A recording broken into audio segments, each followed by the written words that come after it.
Amongst the diamonds are those of the Señora L, which are very fine, and there are gold rouleaux enough to set up a bank at San Agustin. Santa Anna seems in no hurry to arrive. People expect him to morrow, but perhaps he thinks the hour has not come for him. 26th.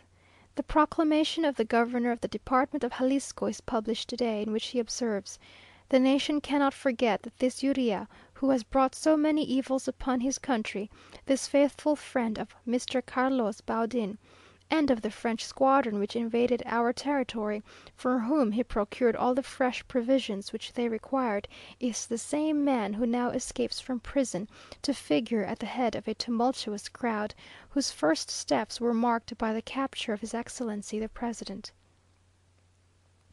Firing continues, but without any decided result. It is a sound that one does not learn to hear with indifference.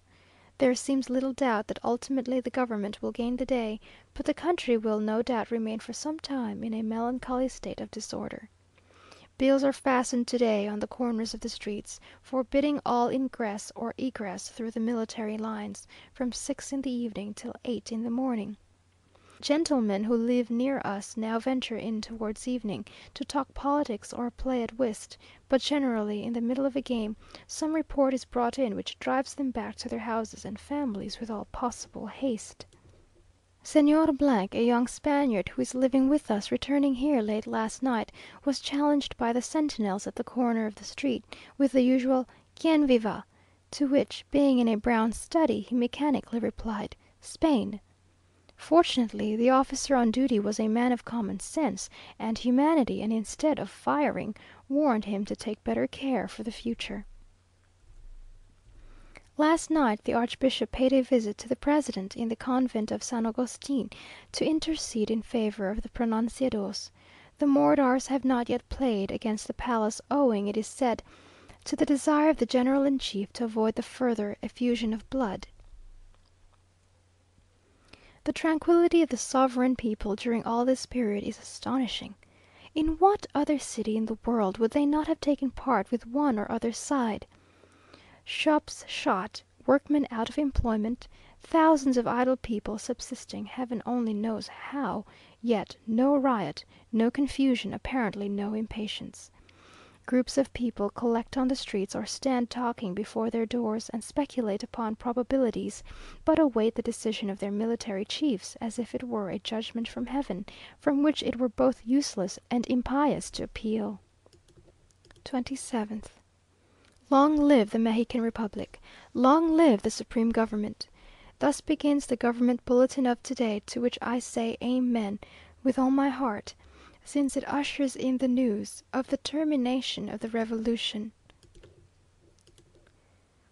And what particularly attracts my attention is, that instead of the usual stamp, the eagle, serpent, and nopal, we have today a shaggy pony, flying as never did mortal horse before, his tail and mane in a most violent state of excitement, his 4 short legs all in the air at once, and on his back a man in a jockey cap furiously blowing a trumpet, from which issues a white flag on which is printed "News" in English, and apparently in the act of springing over a milestone, on which is inscribed also in English, "100 to New York."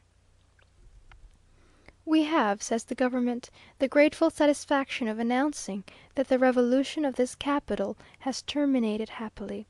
The rebellious troops having offered in the night to lay down arms upon certain conditions, His Excellency the Commander in Chief has accepted their proposals with convenient modifications, which will be verified today. The empire of laws, order, tranquillity, and all other social guarantees being thus re-established, etc., Cuevas, Minister of the Interior, publishes a circular addressed to the governors of the departments to the same effect, adding that in consideration of the inhabitants and properties which required the prompt termination of this disastrous revolution, the guarantees of personal safety solicited by the rebels have been granted, but none of their pretensions have been acceded to. The conspiracy of the 15th having thus had no other effect but to make manifest the general wish and opinion in favour of the government, laws, and legitimate authorities." A similar circular is published by General Almonte.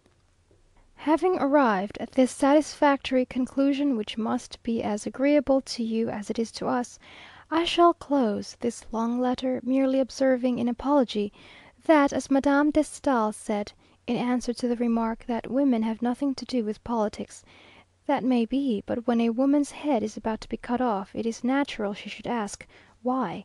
So it appears to me that when bullets are whizzing about our ears, and shells falling within a few yards of us, it ought to be considered extremely natural, and quite feminine, to inquire into the cause of such phenomena. End of letter the 24th.